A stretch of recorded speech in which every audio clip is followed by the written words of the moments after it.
Bien, vamos a dar inicio entonces a este encuentro que va a ser grabado. Esto es, gracias por su atención. Este es un trabajo conjunto de la Escuela de Medicina, Departamento de Salud Pública, con la Facultad de Comunicaciones. Los alumnos avanzados de medicina tienen que hacer un internado. Normalmente son cosas como gastroenterología, UCI pediátrica, ese tipo de cosas. Y por primera vez desde la creación del universo, hace 18.000 millones de años, en 2022 tuvimos un internado con el público que ofrecía a estudiantes avanzados de medicina, junto con mi colega Gabriel Bastías, que está acá, profesor destacado en salud pública, médico general de origen, y experto en gestión y economía de la salud. También creador del magíster en administración de salud. El año pasado fue la primera experiencia en ese sentido, en 1.000 millones de años la creación del universo. Y este año tenemos la presencia de la alumna Javiera Abarca, que le interesó, una estudiante de medicina avanzada, muy interesada en salud pública. Para nosotros un gran gusto, son tenidos los internados de un mes intensivo full time, que implicaría, si hubiera cierto, una práctica clínica, estar eventualmente en un hospital de día, de noche, de urgencia, etc. Este ha sido como un trabajo más bien intelectual. Y le doy ahora la palabra a mi colega Gabriel Bastías, porque este es un esfuerzo conjunto dentro de esta idea de alguna manera ayudar a comprender mejor el fenómeno de la salud de una manera integral y de comunicaciones, que es lo que nos va a mostrar Javiera en su presentación del día de hoy. Gabriel. Gracias, Sergio. Muy buenos días a todos. Me sumo a los agradecimientos que ha dado Sergio para acompañarnos en esta actividad de la mañana. Mi nombre es Gabriel Bastías, yo soy médico, me especialicé en salud pública y en administración, y soy académico del Departamento de Salud Pública de la Facultad de Medicina. Con Sergio hemos trabajado muchos años en temas de información estratégica en salud, porque creemos que la información, la comunicación, es tremendamente importante para efectos de el comportamiento del colectivo, de la población, y también, por supuesto, a nivel individual. Nosotros somos unos convencidos de que esta disciplina, ¿no?, que es la comunicación, puede ayudarnos a resolver problemas muy importantes que hoy día no están resueltos en Chile, como la prevención de enfermedades, la promoción de la salud, y es un tema muy poco desarrollado en las mallas curriculares de los médicos. Por eso que Javiera Abarca, que está en quinto año, se interesó en esto, lo que nos da mucho gusto porque no son muchos los internados optativos que pueden tomar, y evidentemente los internos tratan de tomar, como decía Sergio, internados clínicos. Este no es un internado clínico, es un internado que apunta, ¿no es cierto?, a cómo interactúan la comunicación y la prevención en salud. Y quiero agradecerles entonces el poder estar acá. Esto no es una actividad acabada de investigación ni con alta rigurosidad científica, es un experimento de cómo involucrar en alguna etapa, en este caso etapa avanzada, ya interna, en temas de comunicación y de salud. Cuanto voy a decir para no quitarle tiempo a nuestra presentadora. Muchas gracias. O sea, antes de darle el pase a Javiera Abarca, nuestra estudiante de quinto año de medicina, quisiera agradecer también al equipo de comunicación de la Facultad de Comunicaciones, que es donde estamos transmitiendo, para aquellos que se han unido ahora, al equipo tanto de informática como el equipo de producción, que está aquí representado por doña Karina Baeza, que está a mi lado, con toda la conexión y todo, etc.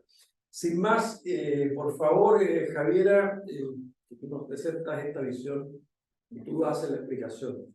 Tendremos una media hora para exponer una cosa así y después un espacio para dudas, comentarios, hasta completar aproximadamente una hora de actividad y con eso se va. Gracias. Bueno, primero parto por presentarme. Soy Javiera Abarca, interna de quinto año, y como dijeron, en el contexto de este internado lectivo de medios masivos de comunicación y salud, es que yo hoy les voy a presentar sobre la crisis de las ISAPRES, preguntándonos si será sostenible el sistema de salud, dándole una mirada de la salud pública y también de la comunicación estratégica de salud. El esquema de la presentación va a ser partir por los objetivos, después vamos a ver el financiamiento del sistema de salud, para después contextualizar un poco qué está pasando, qué es esto de las crisis de las ISAPRES. Después vamos a identificar los principales stakeholders, que para los que no están familiarizados con la palabra, se refiere a como los interesados o como los actores que pueden intervenir en que yo lleve mi proyecto a cabo, que en este caso sería que el sistema se mantenga sostenible después de esta crisis. Y en el fondo son todos los que pueden intervenir, interactuar y impactar en esto.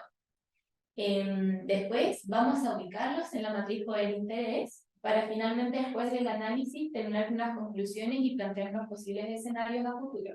Y terminar con una reflexión. Sobre los objetivos, el primero es delinear el actual modelo de financiamiento del sistema de salud chileno. Después, el segundo es exponer el contexto e identificar los principales stakeholders que podrían influir en este escenario. Para, en tercer lugar, ubicarlos en la matriz del interés. Y finalmente me gustaría igual abrir discusión sobre la posible evolución del financiamiento del sistema de salud. Y si alguien ahí en el Zoom quiere aportar algún comentario o experiencia, es muy bienvenido al terminar la presentación. Bueno, haré un breve resumen de cómo está funcionando el financiamiento del sistema de salud actual. Este es un sistema que está segmentado en diferentes subsistemas. Tenemos el subsistema público, el subsistema privado y también las Fuerzas Armadas funcionan como otro subsistema. En cuanto a lo público, el sector público se financia con lo que son las cotizaciones obligatorias, que son el 7%, y los impuestos generales, además de los copagos que hacen personalmente los pacientes. Los copagos ahora en los hospitales, después de esta como modificación que se hizo de copago cero, ya no se están haciendo, pero por ejemplo, si alguien del sector público se quisiera atender el sector privado, ahí todavía en esa modalidad funcionan los copagos. Bueno, esto va al Fondo Nacional de Salud, que es FONASA, que administra estos fondos. De hecho, el año 2022 se obtuvo como la cifra de que la totalidad de dinero era de 11,7 billones de pesos. Y esto después va a los que son los prestadores, que está encabezado por el Sistema Nacional de Servicios de Salud, que se divide según sectores a cubrir los hospitales y clínicas públicas. Por otro lado, también funciona lo que es la atención primaria, ya que eso está a cargo de las municipalidades, que reciben, o sea, están los impuestos locales, y también el Estado les da un dinero per cápita según la cantidad de gente que está inscrita en los distintos centros. Y eso está a cargo entonces de las municipalidades. Por otro lado, el sistema privado, la gran diferencia es que además de las cotizaciones obligatorias, se le suman una cotización voluntaria. Y también, bueno, están los copagos. Esto va a las ISAPRES, que son las instituciones de salud previsional, y ellas se encargan de financiar lo que son los proveedores privados. También en lo que es el sistema privado están lo que son las mutuales, que solo se encargan de cubrir lo que son las enfermedades de trabajo y también los accidentes de trabajo. Y también está el gasto de bolsillo.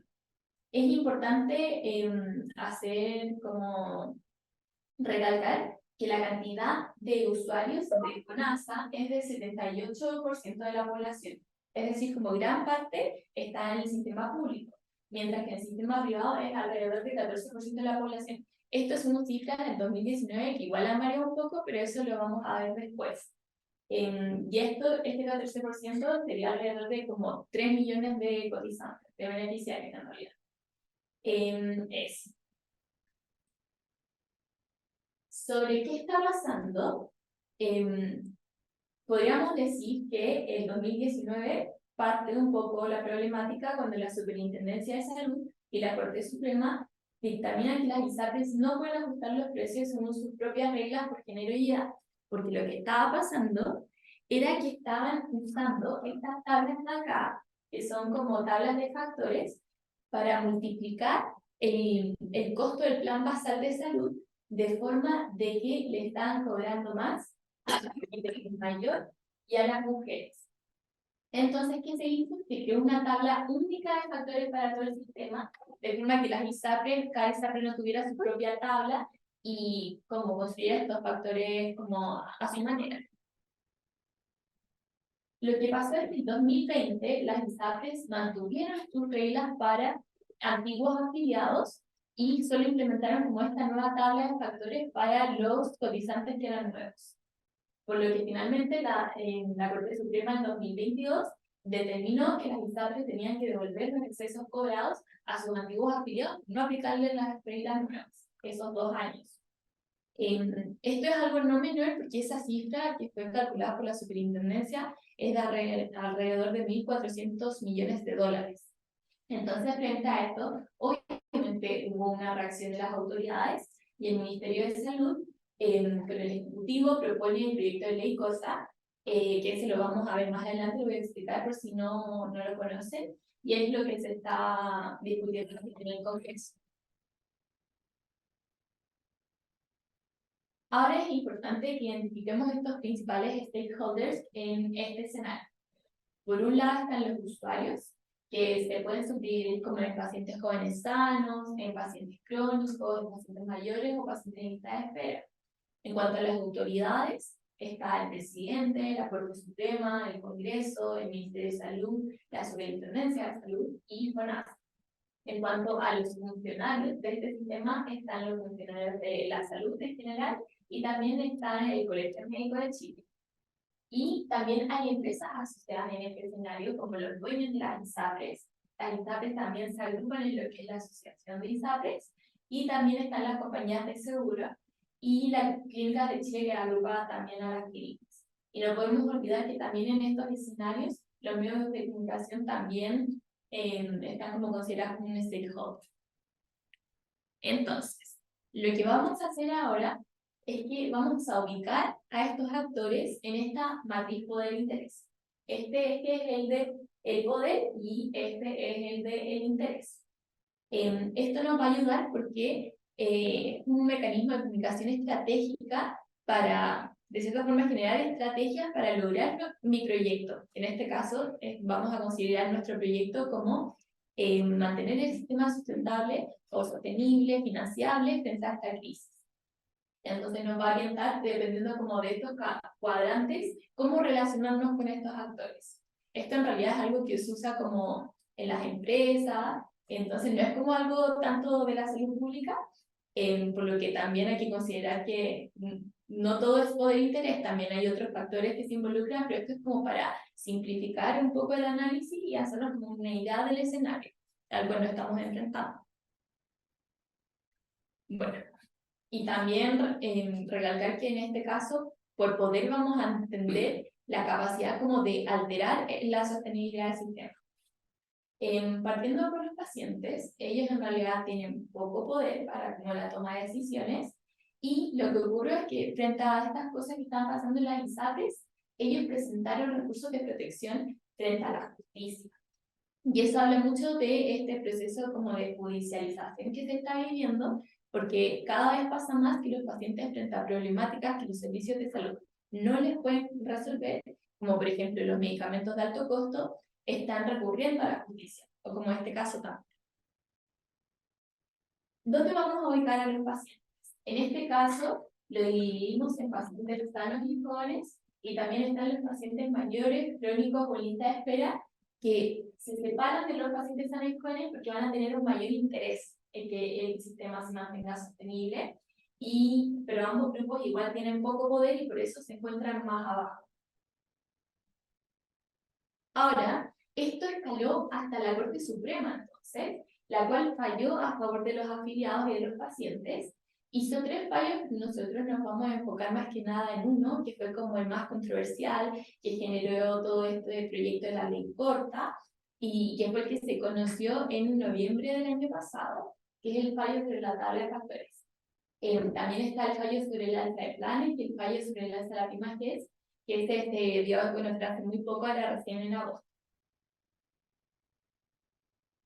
Bueno, y a la Corte Suprema entonces la vamos a situar arriba, porque tiene mucho poder ya que puede hacer estos fallos, pero tampoco tiene como tanto interés, porque en realidad no es como que se dedique solamente a temas de salud, sino que cubre muchos otros temas, así que su interés es como medio.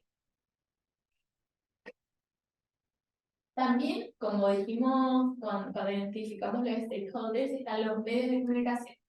En este caso, los medios cumplen, se podría decir, una labor informativa y de formar opinión, como se pueden ver en estos enunciados. Y, de hecho, la encuesta CADEM de mayo de este año mostró que el 87% de los encuestados sabía sobre la crisis financiera de las ISAPRES y un 83% de los encuestados sabía sobre el fallo de la Corte Suprema. Entonces, como haciendo una relación, igual podríamos decir que los medios de comunicación probablemente fueron, o sea, contribuyeron de forma importante a este como cantidad, manejo de información que estaban teniendo los encuestados y la población en general. Ahora bien, igual es importante como destacar que los medios de comunicación quizás frente a títulos como Código Rojo, quiebra de las ISAPRES, pueden como aportar a este escenario de incertidumbre y también como de crisis, lo cual puede ser uno de los múltiples factores en realidad que pudiera explicar esta baja que ha sido constante, pero igual se ha acentuado más en este último tiempo, de beneficiarios que han tenido las ISAPRES, que desde septiembre del 2022 a mayo del 2023 se calcula que alrededor de 300.000 personas migraron de ISAPRE a FONASA. Y de hecho acá igual se ve como un quiebre en enero, que fue después de que se supo el fallo de la Corte Suprema. Bueno, entonces a los medios, como por todo después este poder que dijimos, los vamos a situar arriba igual, pero su interés igual es medio porque ellos en realidad cubren muchos temas, principalmente temas de contingencia nacional y como que están ocurriendo en el día a día. Ahora sobre las autoridades. Primero está el Ministerio de Salud, que tiene un rol de rectoría, y ellos propusieron esta ley corta para dar cumplimiento a las sentencias y también dar la estabilidad al sistema privado. Ahora, la ley corta tiene 3 pilares. Por un lado, modernizar FONASA, y esto se busca mediante la creación de la modalidad de cobertura complementaria, mediante la cual FONASA contrata seguros privados, permitiendo acceso a prestadores privados con copagos mínimos garantizados. Entonces, la gente que podría migrar de ISAPRE a FONASA se podría seguir atendiendo con sus prestadores privados pagando un copago mínimo. En cuanto a fortalecer la Superintendencia de Salud, esto se trata de como darle más facultades para que se puedan implementar las sentencias de la Corte Suprema y, por ejemplo, se le va a dar la facultad de requerir información a las ISAPRES en un plazo de 6 meses sobre el número de contratos, el monto total de la deuda y un plan de pago. También está el tema de regular las ISAPRES, ya que para que éstas tengan las condiciones de cumplir con la sentencia, pero sin perder las coberturas de los afiliados. Y un ejemplo de esto es que se le implementó, o sea, mediante esta ley se planea de que tengan que pagar el total de la deuda recién para que puedan retirar utilidades o distribuir sus dividendos. La ley corta menciona otros 2 organismos. Antes de que volvamos como a la matriz de poder e interés, la superintendencia, que es como este organismo encargado de la fiscalización, pero no solo de las ISAPRES, sino que también de FONASA y los prestadores públicos y privados. Y también se menciona a FONASA, que FONASA tiene un rol muy importante en este sentido, porque es por medio de la intermediación de FONASA con seguros privados de cobertura que se va a obtener esta mayor protección financiera. Entonces, FONASA es quien va a permitir directamente que se lleve a cabo esta propuesta que planteó el Ministerio. Y también entran obviamente en este sentido las compañías de seguro que han manifestado un interés activo también en participar de esta nueva modalidad.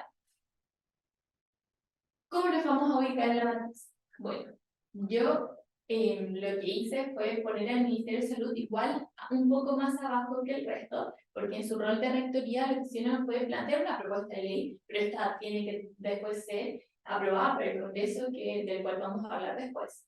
La superintendencia igual tiene un poco más de poder porque es la que va a estar encargada directamente de fiscalizar que se cumpla el fallo. Y por otro lado, sin duda, los que tienen más poder va a ser FONASA y las compañías de seguro, porque es como esta asociación entre ambas la que se va a lograr que se implemente esta nueva modalidad. Y bueno, también tienen un interés mayor en que esto se lleve a cabo, obviamente. En cuanto al Congreso, como la propuesta del Ministerio de Salud es mediante una vía legislativa, el Congreso adquiere un poder importante porque es ellos quienes van a aprobar o rechazar esta propuesta de ley. En el Congreso está la Comisión de Salud del Senado, la cual formó un comité técnico para que trajeran información o recopilaran todo para presentárselo como al resto de los senadores y que pudieran votar de una forma más informada. Pero también es importante hablar sobre la Comisión de Constitución del Senado, que en mayo aprobó el proyecto alternativo a la ley corta que fue propuesto por la oposición. Y en este proyecto, más que nada, lo que se buscaba es, o sea, lo que se busca es hacer una reforma constitucional que le permitiría a las ISAPRES modificar el valor de su plan base de manera incluso retrospectiva. Entonces, pero eso está aprobado en la comisión nomás del Senado, no como nos aprueba ahora como en el Senado todavía. Entonces, al Congreso lo vamos a poner arriba, porque es ellos quienes van a tomar esta decisión, y también tenemos a la Comisión de Salud ahí. Ahora bien, después de que la ley se apruebe en el Congreso, también tiene que pasar por el presidente, quien es quien finalmente promulga esta ley, y al presidente igual lo puse más como en la línea de interés medio, porque tiene muchos problemas de los cuales preocuparse y no está solamente dedicado o interesado en este problema de la crisis de las ISAPRES. Ahora sobre los funcionarios. Los funcionarios de salud han manifestado un interés importante ya que han hecho manifestaciones, por ejemplo, frente a esta propuesta de la oposición. Ellos lo categorizaron como un perdonazo y están en contra de eso y exigen que se cumpla la deuda dada con los afiliados de ISAPRE. Y por otro lado también está el Colegio Médico, que también ha demostrado mucho interés. Y de hecho hice una comisión de trabajo para generar una propuesta de solución para la crisis de la ISAPRE, y ellos mencionaron dos objetivos primordiales. Por un lado, asegurar la continuidad de la atención de los pacientes, y por otro lado, mantener las condiciones de trabajo de las y los profesionales. Y de hecho, en esta propuesta, ¿qué hacen? Que es como un informe, también se refieren a la ley corta del gobierno y le hacen algunos alcances. Por lo que más que nada su poder estaría como en entregar insumos para la discusión, pero ellos no son parte como de esta toma de decisiones. Por lo que los ubiqué como la zona más inferior acá, y bueno, también tienen un interés importante por lo que ya habíamos hablado, pero no tienen tanto poder. En cuanto a las ISAPRES, estas se agrupan en la Asociación Gremial de ISAPRES, y me gustaría leerles lo que el presidente de la asociación dijo para una entrevista. Él dijo: no estamos de acuerdo con que los cobros hayan sido indebidos o fuera de la norma. Lo único que hizo la ISAPRE fue cumplir estrictamente con la ley. Eso respecto al fallo de la Corte Suprema. Y ahora bien, también sobre la ley corta, ellos hicieron una declaración que se titula: el proyecto es un engaño y fuerza una falla sistemática en el acceso a la salud de todos los chilenos.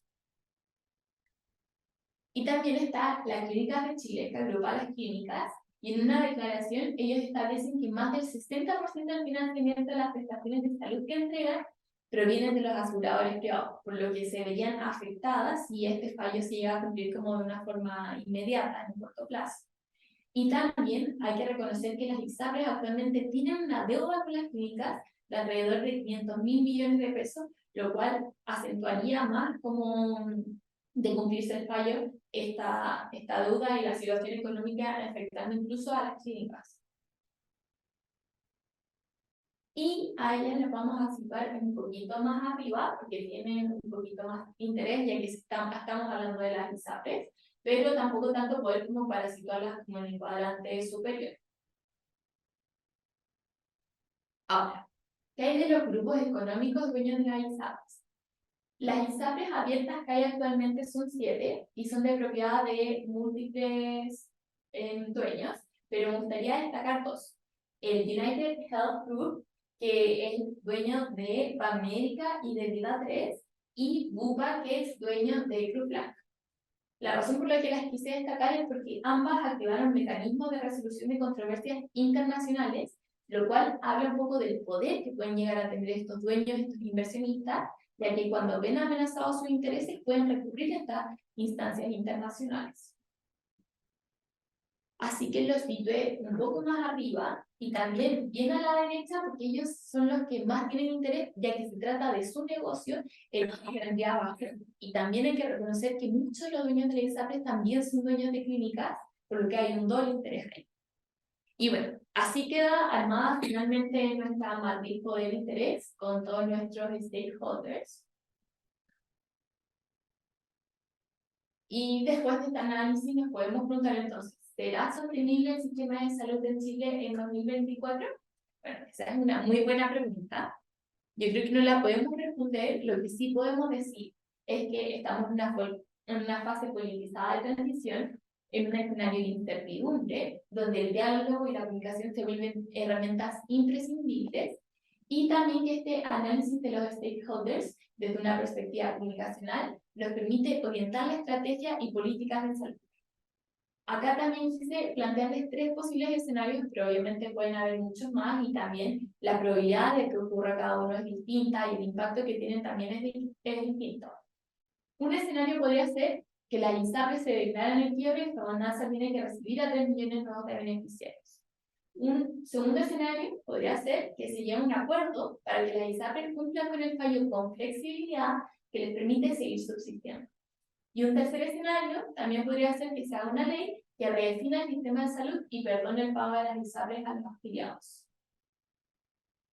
Antes de abrir la discusión, me gustaría hacer una reflexión final, porque este es el último día de mi internado acá, y en realidad, más que estas presentaciones, como de toda la pasantía que he tenido, y yo creo que la gran conclusión o el gran aprendizaje que me llevo de esto es la importancia del trabajo multidisciplinario, porque o sea, el poder estar aquí como me abrió muchas ventanas como de formas de afrontar problemas que yo nunca me hubiera imaginado, como desde el área de comunicaciones, aplicarlo a la salud, lo cual nos puede como o sea, ayudar como a solucionar problemas de forma distinta.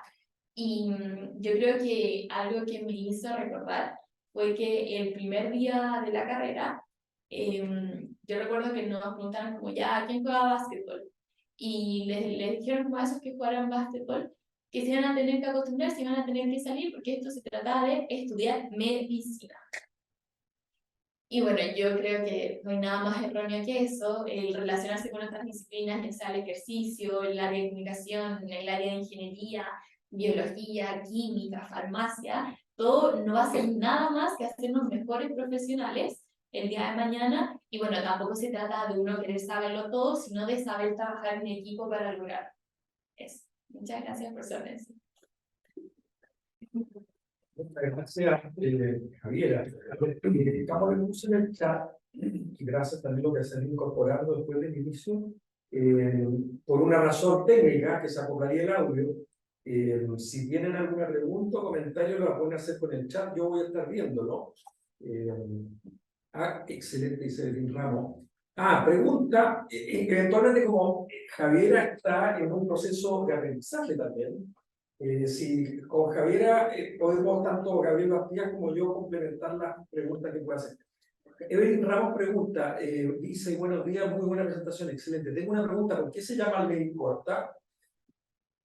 Es una buena pregunta. A mí también me llamó la atención. Yo pensaba que era como el proyecto de ley, pero en realidad los profesores me explicaron que estaba como la ley larga del gobierno, como que también planteaba hacerle una reformulación al sistema de salud, creando un fondo único, pero eso no se pudo llevar a cabo, y ya que todo esto pasó y tuvieron que tomar medidas como por esta crisis, y en el fondo crearon esta ley corta, donde está la ley larga y la ley corta de las ISAPRES, pero en realidad también hay ley corta de otras cosas. El tema es como el apellido, creo que Es como una ley como para responder a aspectos más puntuales, porque si no la discusión parlamentaria va a ser tan larga y engorrosa que no se iba a solucionar nada. Y el problema de este asunto es que estamos aquí encima de una crisis que puede ser bastante catastrófica, ¿verdad? Por la magnitud de la gente que quedaría afiliado a ISAPRE en el limbo, si quiebran las ISAPRE o los dueños se van, los dueños extranjeros. Quizás yo complementar lo que ha respondido Javiera. y aclararle un poquito más la película de Belín, es que el programa de la actual administración Boric en el tema de salud establecía en el fondo un modelo en donde no iban a existir las ISAPRES tal cual las conocemos hoy día. Y eso iba a ser un proyecto de ley. Esa es la ley larga a la que nos estamos refiriendo.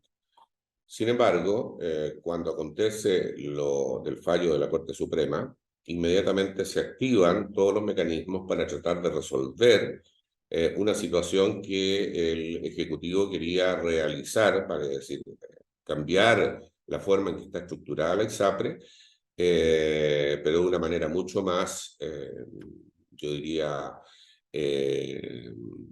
mucho más lenta en el tiempo, mucho más consensuada con la población. Y entonces esta activación hace que se transforme en una ley corta porque tiene que ser resuelta, según el fallo de la Corte Suprema, en 60 días desde el fallo. Ya el Ministerio de Salud, porque los 60 días se cumplieron, pidió una extensión de 60 días más que se cumplen en un par de semanas.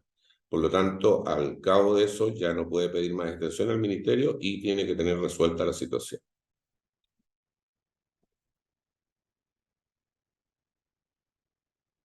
Me queda claro, dice Ramos, muchas gracias. Yo tendría una pregunta también, Javiera, porque yo represento aquí la Facultad de Comunicaciones, la otra parte de esta ecuación. Yo quisiera saber, tú como estudiante de medicina con un interés en salud pública, que es la salud colectiva, que no tiene que ver necesariamente con atender, no tiene que ver con atender pacientes directamente, sino que pensar en los grandes de la salud colectiva. ¿Qué crees tú que este enfoque te sirvió en términos particulares, donde tú dices que descubrí una cosa que no había pensado? ¿Qué es eso que tú no habías pensado y que te ha sorprendido de hacer un análisis de esta situación sumamente importante desde esta perspectiva de este tema? Por ejemplo, lo de la matriz del interés era algo que yo desconocía. Nunca se me hubiera ocurrido como abordar una problemática, un escenario de salud como así. Y también, sinceramente, yo no sabía el primer día qué eran los stakeholders, así que hasta eso aprendí. También en el artículo que estuvimos trabajando sobre el uso de Internet para la prevención y promoción de salud, yo no sabía como que había tan poca investigación y que en realidad no se estaba aprovechando la cantidad que se podría aprovechar para mejorar la prevención y promoción de salud. Entonces, como en realidad aprendí distintas formas y me llevo como esas cosas más como concretas, pero yo creo que también me llevo como el saber que podemos trabajar juntos para llegar como a una solución. Muchas gracias. Y a propósito de eso, te escribe un estudiante de doctorado, ¿ya? Que se llama Alfredo Urbina, que dice: felicidades, Javier, muy interesante tu presentación, me gustó mucho el mapeo de stakeholders y la identificación de los escenarios posibles del sistema de salud. De hecho, Alfredo está trabajando en su tesis doctoral acá en la Facultad de Comunicaciones, de qué manera los adultos mayores suplen o no su sentimiento de soledad, que es un gatillador de peor o mayor salud. Si se sienten muy solos, se le deteriora la salud a través del uso de celulares, porque es una herramienta que todo el mundo tiene. Entonces, con eso se contactan o no con sus familiares, con su grupo de referencia. O sea, ha sido bien interesante ir descubriendo que algo que no es tan obvio como un aparatito o como un celular que los más jóvenes lo usan mucho, en términos de poblaciones mayores puede contribuir a mantenerlos más saludables por una serie de factores. Se sienten más útiles, más acompañados, y eso puede aliviar también la carga en los sistemas clínicos, que como hemos visto, enfrenta un problema gravísimo. Es decir, en este momento a nivel nacional, Gabriel, que es el experto aquí en administración de salud, estamos viendo una situación sumamente crítica. De los tres escenarios, quizás podríamos conversar, que presentó Javiera, ¿cuál crees tú, como experto en salud y en economía de la salud, que podría ser el que eventualmente podría ocurrir? ¿Y qué disrupciones o qué problemas le podría provocar esencialmente a los usuarios más vulnerables? Porque esto finalmente se traduce, por ejemplo, en más muertes en mayor sufrimiento ante la imposibilidad de, por ejemplo, atenderse oportunamente, aumento de las listas de espera, que ya a estas alturas con ISAPRE y todo, hay demora importantísima de tratamiento importante, doloroso, gravísimo, que no se han podido hacer y que ahora, si se revientan las ISAPRES, por mucho que uno odie las ISAPRES por razones ideológicas, igual podríamos tener. ¿Cuál sería entonces, crees tú, Gabriel, o quien quiera también participar en esto, crees tú que podría ocurrir? Javier, quizás si volvemos a esas conclusiones, ahí hay tres escenarios, ¿no? Por cierto que hay combinación de escenarios y uno podría inventarse o crearse otros escenarios, pero de los que están allí, yo tiendo a pensar que por razones de tipo político y en el corto plazo, el escenario más probable es el escenario 2, que hay un acuerdo entre las ISAPRES que finalmente sea apoyado por el Ministerio, por FONASA, ¿no es cierto? Y desde esa perspectiva, entonces ir mutando de alguna manera a través de esta ley corta a lo que finalmente el Ejecutivo quería en su proyecto de gobierno, ¿no? Que es transformar a las ISAPRES en un asegurador complementario. Pero que no sean las ISAPRES las que reúnan los dineros, sino que esto se mancomune en un fondo general que administra el Estado a través de alguno de sus organismos, que puede ser un FONASA recargado o un FONASA 2.0, ¿no? Yo creo que ese es el escenario más probable. Veo muy difícil que en este minuto FONASA sea capaz de aceptar, de tolerar, digamos, el traspaso de esa cantidad de millones de nuevos beneficiarios con la capacidad de atención que tenemos hoy día. Tenemos largas listas de espera. Esos 3 millones de nuevos beneficiarios son personas de altos ingresos probablemente, ¿no? Porque son las personas que vienen de ISAPRE, de altos ingresos y de un nivel educacional mayor, digamos, que el promedio de las personas que están en FONASA.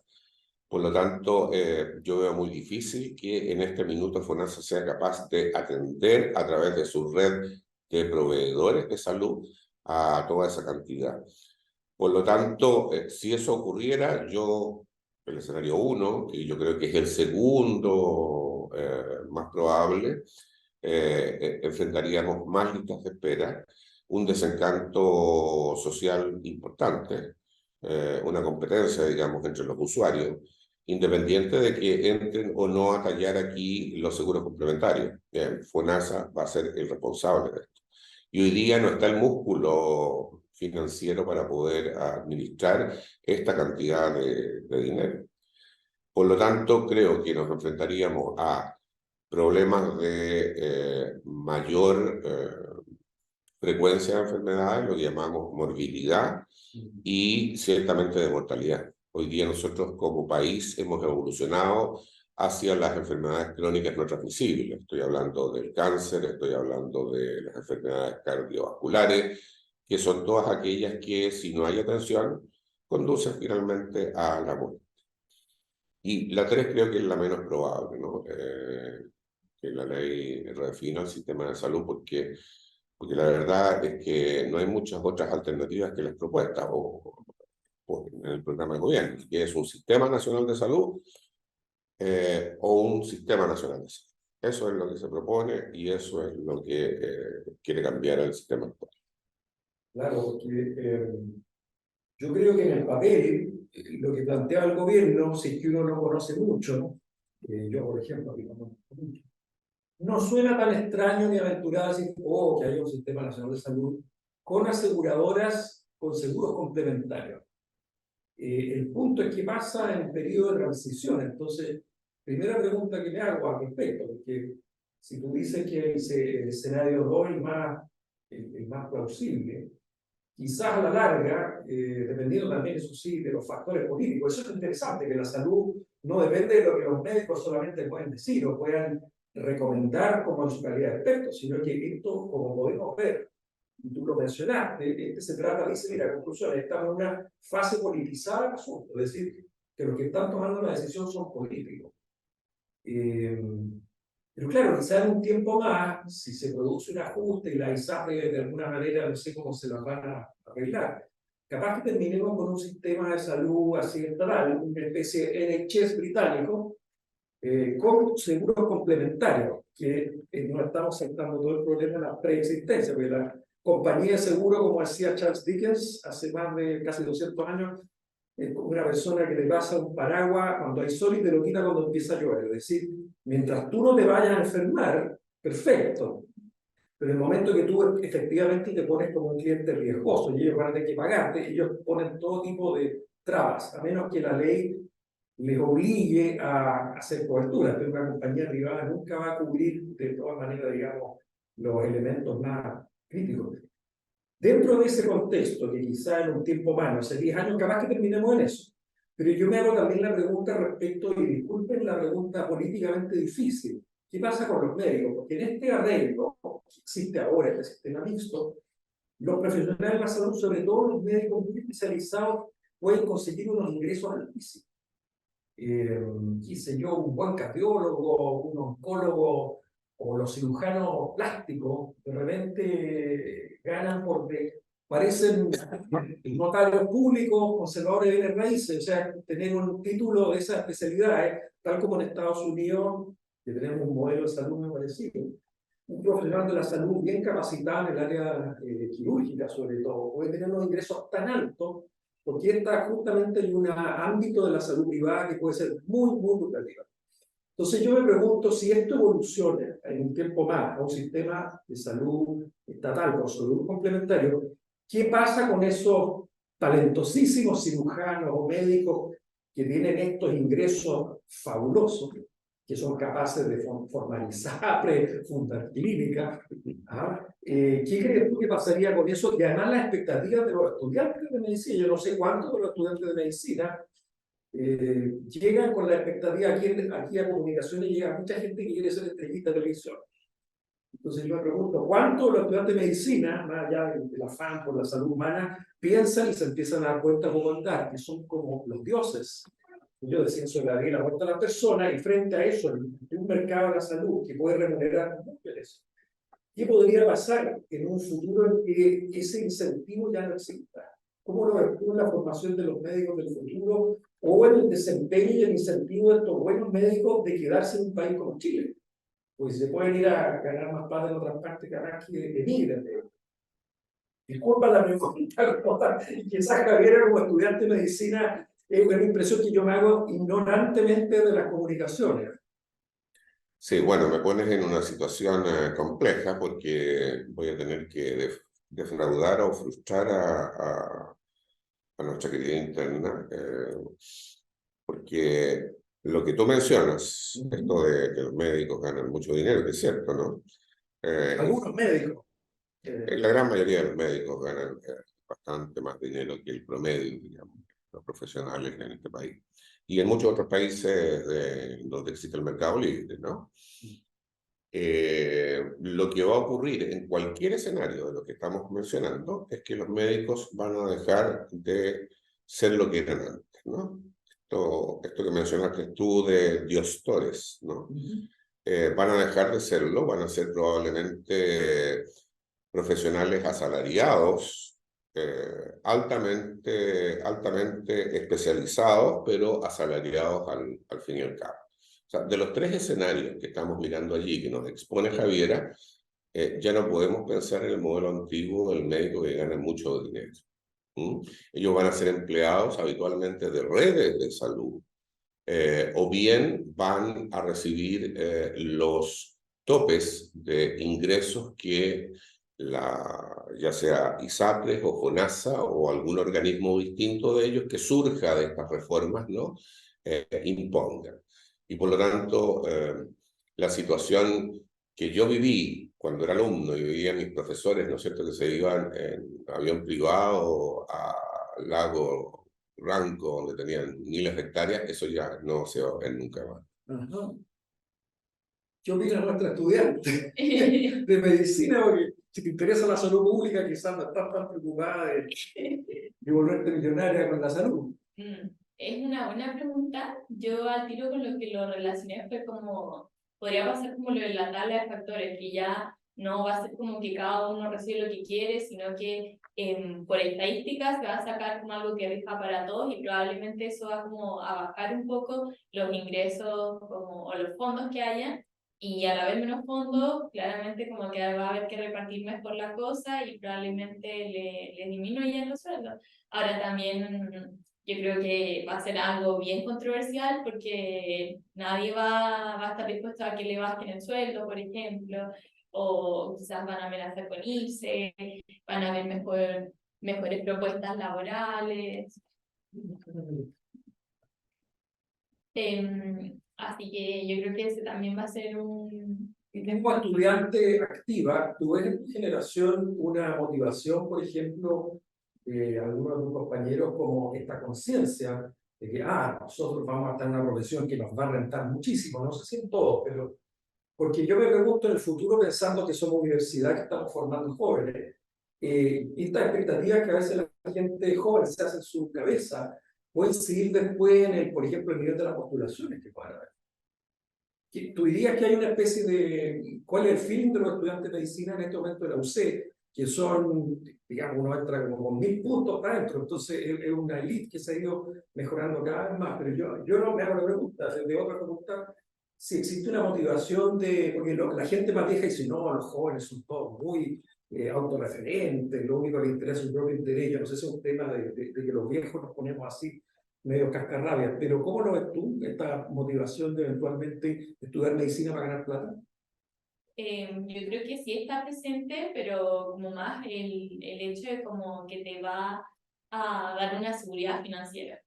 Como, o sea, también nos falta la persona que se quiere como enriquecer y como ser cirujano plástico, pero tampoco es como la gran sensación. Yo creo que la gran mayoría de la gente que estudia actualmente es como por vocación más que nada, porque igual es algo a lo que le tienes que entregar mucho, mucho tiempo, además estar como toda la vida estudiando, pero igual yo creo que eso se va a relacionar como con quizás yo me merezco ese sueldo tan alto, entonces como quizás ahí va a ser como controversial. Yo tengo otra pregunta adicional, porque cuando empezamos a trabajar contigo en el internado, tiré un poco para la broma esto, bueno, cuando seas ministra de Salud. No sé si tú te habías hecho esa pregunta, entonces ahora te la hago ante esta concurrencia masiva, millones de personas, hay varias personas conectadas. Si tú fueras ministra de Salud, y estuvieras en este cargo, o sea, y tuvieras que hacer algo, ¿qué harías tú frente a este escenario? Yo creo que lo esencial acá es el diálogo, porque lo que yo saqué un poco de este análisis es que sentí que las ISAPRES, la Asociación de ISAPRES, los dueños de ISAPRES, estaban un poco cerrados como a dialogar y a hacer algo que no fuera lo que ellos estaban queriendo. En el fondo era no pagar esa deuda o disminuirlo un poco. Entonces yo creo que hay que ser como tener una comunicación muy estratégica para tratar de hacerlos como convencer de que este es el mejor escenario, porque lo que ellos proponen probablemente no va a pasar, pero esta es como una vía alternativa que los dejaría como a ambos satisfechos. Y bueno, para eso también hay que saber ceder mucho, que siento que es algo que en general en la política como que no está pasando, todos quieren conseguir lo que quieren y para eso también tendría que saber ceder, quizás como que las ISAPRES cumplan con lo que yo les estoy como proponiendo, pero también darles algo, porque si no, también como quizás no quieran hacer este acuerdo. Y igual estaría muy preocupada porque siento que como las asociaciones internacionales a las que pueden ir esta gente los inversionistas, igual nos puede poner en muchos problemas, como que no es algo como tan común e incluso podrían como hacer que el Estado les tenga que devolver dinero, entonces como que ojalá evitar llegar a eso, como partir dialogando lo más posible. ¿Te gustaría ser ministra de Salud en el futuro? Puede ser. Primero quiero ser director del hospital. Muy bien, muy bien. Sergio, yo tengo una pregunta para ti. Vale. Sí, mira, yo le hago clase a los alumnos primer año de medicina, en tercer año de medicina y cuando están por egresar, como es el caso de Javier, ¿no? Que le faltan internados para egresar. Esta es una indicación que voy a hacer ahora. Los alumnos entran socialistas y románticos y egresan capitalistas. ¿Ya? Pero esa fue solo una digresión. Nuestra querida Javiera está acostumbrada a mirar un termómetro y si ve 89 grados centígrados, dice, aquí hay fiebre. Si toma con un manguito, ¿no es cierto?, la presión arterial y hay 130 con 100, hay hipertensión arterial. Si toma una glicemia en ayunas, que es 1.4, aquí hay una diabetes. Por lo tanto, si bien no es una ciencia o una disciplina exacta como las matemáticas, tiende a aquello.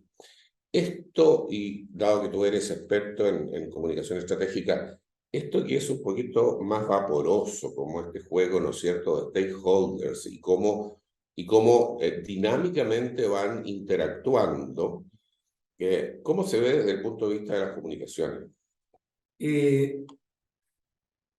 Es la clásica diferencia entre las ciencias sociales y las ciencias llamadas exactas. Y dentro de esas ciencias exactas están ciencias biológicas, la física.